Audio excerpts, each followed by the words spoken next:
ಪ್ರತಿಷ್ಠಿತ ದಾಜಿಬನಪೇಟೆಯಲ್ಲಿ ಏನು ಒಂದು ತುಳಜಾಭವಾನಿ ದೇವಸ್ಥಾನ ಇದೆ. ಆ ದೇವಸ್ಥಾನದ ಆವರಣದಲ್ಲಿ ಚರಂಡಿ ನೀರು ಬರ್ತಾ ಇದೆ. ಇದರಿಂದ ದೇವಸ್ಥಾನಕ್ಕೆ ಎಲ್ಲೋ ಒಂದ್ ಕಡೆ ಅಪಚಾರ ಆಗ್ತಾ ಇದೆ. ಆ ದೇವಸ್ಥಾನದ ಪವಿತ್ರತೆ ಹಾಳಾಗ್ತಾ ಇದೆ ಅಂತೇಳಿ ಹುಬ್ಬಳ್ಳಿಯ ಸಾಕಷ್ಟು ಭಕ್ತಾದಿಗಳು ಈಗಾಗಲೇ ತಮ್ಮ ತಮ್ಮ ಆಕ್ರೋಶವನ್ನು ವ್ಯಕ್ತಪಡಿಸಿದ್ದಾರೆ. ಅದಲ್ಲದೆ ಅಲ್ಲಿನ ಸ್ಥಳೀಯ ಹಿರಿಯ ಮುಖಂಡರಾಗಿರ್ಬೋದು, ಸಮಸ್ತ ಸಮಾಜವೇ ಅದನ್ನು ಒಂದು ವಿರೋಧವಾಗಿ ನೋಡ್ತಾ ಇದೆ. ಇದ್ರ ಬಗ್ಗೆ ಮಾತನಾಡಲು ನಮ್ಮ ಜೊತೆ ಭಾಸ್ಕರ್ ಜಿತ್ತಿದ್ದಾರೆ. ಕೇಂದ್ರ ಪಂಚಾಯತ್ ಉಪಮುಖ್ಯ ಧರ್ಮದರ್ಶಿಗಳು ಕೂಡ ಅವರಾಗಿದ್ದಾರೆ. ಬನ್ನಿ ಅವರೊಂದಿಗೆ ಮತ್ತೊಮ್ಮೆ ಮಾತನಾಡೋಣ. ಸರ್, ಆ ನಾಲಾ ವಿಷಯದ ಬಗ್ಗೆ ಏನಾಯ್ತು ಅಂತ ಹೇಳಿ. ನಾಲಾ ವಿಷಯ ಎಲ್ಲರಿಗೂ ಒಂದು ತಾವು ಅವಾಗ ಹೇಳಿದಾಗೆ ಯಕ್ಷ ಪ್ರಶ್ನೆನೇ ಅದು. ಈ ರೀತಿ ಆಗಬಾರದು. ಎಲ್ಲರ ಒತ್ತಡವಿದ್ದಾಗೂ ಸಹಿತ ಸರ್ಕಾರವಾಗಲಿ ಅಥವಾ ಸ್ಥಳೀಯ ಆಡಳಿತವಾಗಲಿ ಈ ಬಗ್ಗೆ ಶೀಘ್ರ ಗಮನವನ್ನು ಕೊಡದೆ ಈ ಭಾಗಕ್ಕೆ ಏನೋ ಮೋಸ ಮಾಡ್ತಾ ಇದ್ದಾರೆ ಅಂತೇಳಿ ನಾನು ಹೇಳಲು ಬಯಸುತ್ತೇನೆ. ಒಂದು ಮನೆ ಕೂಡ ಈವರೆಗೂ ಹೋಗಿಲ್ಲ. ಕೇಂದ್ರ ಪಂಚಾಯತಿಯಿಂದ ಮೌಖಿಕವಾಗಿ ಬಹಳ ಸಲ ಮಾತಾಡಿದ್ದೇವೆ. ಲಿಖಿತ ರೂಪದಲ್ಲಿ ಯಾಕೆ ಹೋಗ್ತಾ ಇಲ್ಲ? ಲಿಖಿತ ರೂಪದಲ್ಲಿ ಹೋದ್ರು ಅಷ್ಟೇ, ಬಾಯಿ ಮಾತಿಂದ ಹೋದ್ರು ಅಷ್ಟೇ. ಆದ್ರೆ ತಾವ್ ಹೇಳಿದಾಗ ಲಿಖಿತ ರೂಪದಲ್ಲಿ ಹೋದ್ರೆ ಒಂದು ರೆಕಾರ್ಡ್ ಆಗತ್ತೆ ಅಂತ ಹೇಳಿ, ಅಂದ್ರೆ record means book of record. ಆದ್ರೆ ಈ ಬಗ್ಗೆ ಮೊನ್ನೆ ತಾವೆಲ್ಲ ಚರ್ಚೆ ಮಾಡಿದ ಪ್ರಕಾರ ಮತ್ತು ಸಮಾಜ ಬಾಂಧವರ ಅನಿಸಿಕೆ, ಪಂಚರಿದ್ದರಿಗೂ ಎಲ್ಲ ಮಾಹಿತಿ ಇದೆ, ತಪ್ಪಾಗ್ತಾ ಇದೆ, ಸರ್ಕಾರ ಕೇಳ್ತಾ ಇಲ್ಲ ಅಂತೇಳಿ. ಆ ಬಗ್ಗೆ ಕೇಂದ್ರ ಪಂಚ ಸಮಿತಿಯಲ್ಲಿಯೂ ತೀವ್ರ ಚರ್ಚೆಯಾಗಿ ನಮ್ಮ ಚೀಫ್ ಟ್ರಸ್ಟಿಗಳಾದ ಶ್ರೀ ಸತೀಶ್ ಮೆರವಾಡಿ ಅವರು ಸಹ ಈ ಬಗ್ಗೆ ಆದಷ್ಟು ಬೇಗನೆ ನಾನು ಮಿನಿಸ್ಟರ್ ನಗರಾಭಿವೃದ್ಧಿ ಸಚಿವರಲ್ಲಿ ಮಾತಾಡ್ತೀನಿ, ನಮ್ಮ ಸ್ಥಳೀಯ ಶಾಸಕರದೊಂದಿಗೆ ಮಾತಾಡ್ತೀನಿ, ಅದಕ್ಕೇನೋ ಒಂದು ಪ್ರಯತ್ನ ಮಾಡ್ತೀನಿ ಅನ್ನೋ ಭರವಸೆ ನೀಡಿದ್ದಾರೆ.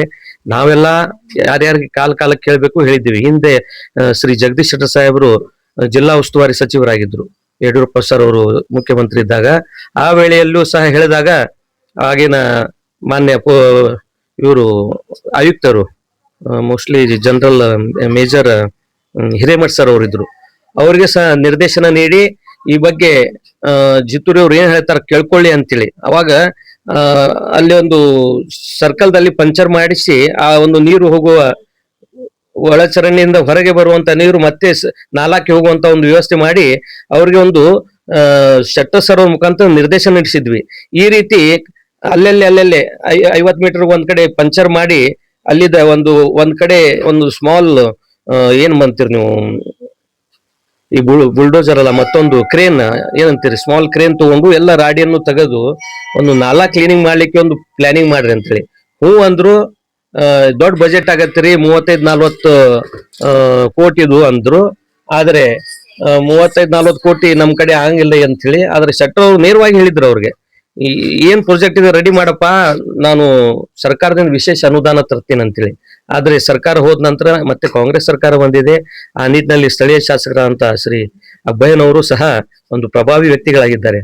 ಅವರು ಈ ಒಂದು ವಿಷಯವನ್ನು ಗಮನಕ್ಕೆ ತೆಗೆದುಕೊಂಡು ಇದನ್ನು ಬಗೆಹರಿಸಬೇಕನ್ನುವ ದೃಢ ಸಂಕಲ್ಪ ಮಾಡಿದರೆ ಅವರ ಕೈಯಲ್ಲಿ ಒಂದು ಚುಟುಕಿ ಹೊಡೆದಂತ ಕೆಲಸ ಇದು. ಯಾಕಂದ್ರೆ ಸರ್ಕಾರದಲ್ಲಿ ಅವರು ಒಂದು ಪ್ರಭಾವಿ ವ್ಯಕ್ತಿಗಳಾಗಿ ಕೊಳಚೆ ನಿರ್ಮೂಲನಾ ಮಂಡಳಿ ಅಧ್ಯಕ್ಷರಾಗಿ ಇದು ಸಹ ನಾಲಾ ಲೆಕ್ಕ ಒಂದು ಕೊಳಚೆ ನಿರ್ಮೂಲನಾ ಮಂಡಳಿಯಲ್ಲಿ ತೆಗೆದುಕೊಂಡು ಸಹ ತಮ್ಮ ಊರಿನ ತಮ್ಮ ಏನಂತಿರ್ತಾವು ಇವಾಗ ಅವ್ರದೇ ಆದ ಕ್ಷೇತ್ರ ಇದು.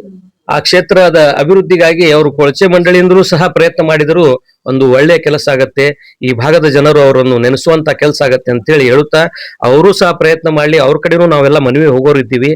ಈಗ ನಮ್ಮ ಅಧ್ಯಕ್ಷರು ಅವ್ರು ಏನ್ ವಿಚಾರ ಇದೆ ನೋಡೋಣ, ಸತೀಶ್ ಮೆರವಾಡಿ. ಇಲ್ಲ ಅಂದ್ರೆ ಈ ಭಾಗದ ಜನರು ನಾವೆಲ್ಲರೂ ಸೇರಿ ಮನವಿ ಮಾಡಿಕೊಂಡು ಅದಕ್ಕೆ ಒಂದು ತಾರ್ಕಿಕ ಹಂತ ತರಲು, ಮತ್ತು ನಮ್ಮ ಸ್ಥಳೀಯ ಮಹಾನಗರ ಪಾಲಿಕೆ ಸದಸ್ಯರು ಅವರು ಸಹ ಈ ವಿಷಯವಾಗಿ ಅವರು ಪ್ರಯತ್ನ ಮಾಡ್ತಾ ಇದ್ದಾರೆ. ಅವರನ್ನು ಕರೆದುಕೊಂಡು ಹೋಗ್ತೀವಿ. ಇನ್ನೊಂದು ಸ್ವಲ್ಪ ದಿನ ವಿ ಆರ್ ವೇಟಿಂಗ್.